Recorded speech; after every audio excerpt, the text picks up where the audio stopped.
Кыргызстандагы ири 3 көлдүү эл аралык Рамсар конвенциясы суулуу саздак жерлердин тизмесине киргизген. Ысык көл 2002 жылы, Чатыр көл 2005 жылы, Сөң көл 2011 жылы эл аралык уюмдун өзгөчө корголуучу аймактарынын катарына кошулган. Ага ылайык Кыргызстан көлдөрдү таза кармоого, сактоого милдеттенме алган. Рамсар конвенциясына дүйнө жүзү боюнча 172 мамлекет мүчө. Бул эл аралык келишимге Бириккен Улуттар уюмуна кирген өлкөлөрдүн дээрлик 90% кошулган. Аталган тизмеге кирген көлдөрдү экологиялык баалуулугун жоготпой, келечек муунга баштапкы абалына жеткирүү керек. Бул үчүн мамлекет жергиликтүү калк жана туристтер бир нече маанилүү эрежелерди жана милдеттенмелерди аткарышы шарт.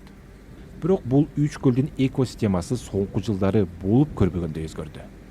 Климаттын өзгөрүшү, кургакчылык, мөңгүлөрдүн азайышынан улам көлдөргө куйган ондогон өзөн суулар соолуп калды. Мунун айынан жээктери 10-20 метрге чейин тартылып кеткен. Илимпоздордун келечекке жасаган божомолдору деле көңүл жубатарлык эмес. 2100 жылга барып майда мөңгүлөр толугу менен ээрип жок болуп, ак-кара көк муздун аянты 50%га чейин кыскарышы мүмкүн. Соңку 50 жылда мөңгүлөрдүн аянты 6683 чарчы чакырымга же 16-17%га кыскарып кеткени белгилүү болду.